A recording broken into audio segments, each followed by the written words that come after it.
अस्सलाम वालेकुम एवरीवन। हूँ जई रह्यो छुं हजरत हसन साहबनी दरगाह लाखावड़। तो चालो हवे आपणे आगळ जईए। तो अमे आगळ गया तो अमारी मुलाकात थई गई असलमभाई साथे अने नजीर काका साथे। त्यारबाद अमे आगळ गया दुआ सलाम करीने अमारी मुलाकात थई गई राजू काका साथे। त्यारबाद मारो भाई साहिल आवी गयो तो मने लेवा। तो अमे बजार तरफ जवा लाग्या। आपणे जवानुं छे लाखावड़। त्यारबाद आपणे हजरत काळुपीर दादानी दरगाह आवी गई। तो आपणे त्यां दुआ सलाम કરી આવી। જસદણના ગામધણી હજરત કાળુપીર સરકાર જેમની દરગાહ આપણે પટેલ એરિયામાં આવેલી છે સર મુબારક। ત્યારબાદ અમે આવી ગયા લાખાવડ હજરત હसन સાહેબની દરગાહે જે નદીની ટોચ ઉપર દરગાહ આવેલી છે। આજે હसन સાહેબ સરકારનો ઉરુસ મુબારક છે। તો કામકાજ સાનો સખતથી ચાલુ હતો। આપણે નિયત તરફ આટો માર્યો। નિયતની તે માશાઅલ્લાહ કામકાજ ચાલુ હતો। અમારી મુલાકાત થઈ હુસૈની યંગ કમિટીના મેમ્બરો સાથે। આપણે એની સાથે દુઆ સલામ કરી લીધા અને માશાઅલ્લાહ ડેગુ પાકતી હતી।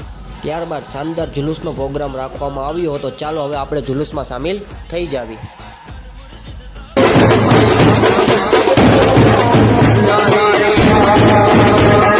ત્યારબાદ અમારી મુલાકાત થઈ અમારા ભાઈ રજાકભાઈ લાઇટકા એની સાથે, અમારી બેન અલીજુ એની સાથે દુઆ સલામ અમે કરી નાખ્યા। ત્યારબાદ અમે આગળ ગયા તો જુલુસ આવી ગયું હતું દરગાહ તરફ। ત્યાં સલામી દઈ દીધી।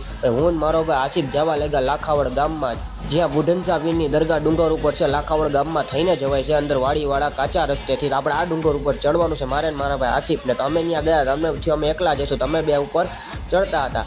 અમે દરગાહ તરફ જવા લાગ્યા તો અમારું અહીંયા 42 ગ્રુપ હાજરમાં જ હતું। તો આપણે બધાએ થઈને દુઆ સલામ કરી લીધા। બધાના હકમાં આપણે દુઆ કરી લઈએ। ત્યારબાદ મગરીબ ટાણું થઈ ગયું હતું। તમે દુઆ સલામ કરીને હું મારો ભાઈ આસિફભાઈ નીકળી ગયા દરગાહ તરફ જવા। અમે અહીંયા આવ્યા તો અહીંયા દરગાહમાં લાઇટું બાઇટું બધું ચાલુ થઈ ગયું હતું। દરગાહનું માશાઅલ્લાહ ડેકોરેશન કરવામાં આવ્યું હતું। સુભાનઅલ્લાહ। તો ચાલો હવે આપણે દુઆ સલામ કરી આવીને તમારા હકમાં તે દુઆ કરી લઈને તમને દરગાહની ઝિયારત કરાવી દઈ। ઈરાદે સેંકડો બનતે હે બનકર તૂટ જાતે હે, લાખાવડ વહી આતે જીને મેરે હસન શાહ પીર બુલાતે હે। અને દર ગુરુવારે અહીંયા પબ્લિક માશાઅલ્લાહ થાય છે ઉરુસ જેવું। ત્યારબાદ અમે અહીંયા દુઆ સલામ કરીને આટો માર્યો। તમારા રહીશભાઈ નિયતની તૈયારી કરી રહ્યા હતા, હાથલો મારતા હતા ડેગમાં। ત્યારબાદ અમારે આસિફભાઈ ભાણા ચાલુ કરવાની તૈયારીમાં જતા। આપણે ભાણા કરી દીધા હતા। આસિફભાઈ ચાલુ જરદાની ડેગમાં ઉભા રહી ગયા હતા। અમારે અમજુભાઈની ઉભા રહી ગયા હતા ડેગે। આપણે ડોલ ભરી દીધી। માશાઅલ્લાહ નિયત ચાલુ થઈ ગઈ હતી અને હિન્દુ મુસલમાન બધા અહીંયા એકતા સાથે ઉરુસમાં આવે છે। ત્યારબાદ હું આગળ ગયો તો અમારા બે ફોલોવર ભેગા થઈ ગયા। આપણે એની સાથે દુઆ સલામ કરી નાખ્યા। અને અમારે એક સોસાયટીના મહેમાન હતા અને અમારે હુસેની ચોકના અમારા ભાઈબંધ હતા એની સાથે અમે દુઆ સલામ કરી નાખ્યા। ત્યારબાદ અમે બેસી ગયા જમવા।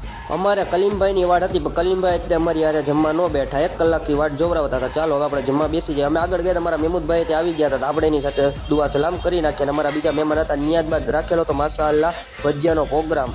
તો ભજીયા આપણે ખાઈને કે સાહિલભાઈ જો ભરત છે આપણી આટું। ત્યારબાદ અમારે મહેમાન હતા કોઠીના એની સાથે દુઆ સલામ કર્યા। તો અહીં અમારું 42 ગ્રુપ હતું તો આપણે એની સાથે દુઆ સલામ કરી નાખ્યા। ત્યારબાદ આગળ ગયો તમારા સાહિલભાઈ એક નારો માશાઅલ્લાહ લગાડી દીધો। हसन साहब का दामन નહીં છોડેંગે। હા કે તમને અમારો બ્લોગ ગમ્યો હોય હસન સાબીર સરકારનો ઉરુસ મુબારકનો તો લાઈક, કોમેન્ટ, શેર ને ફોલો જરૂર કરજો અને બધાયને દુઆમાં યાદ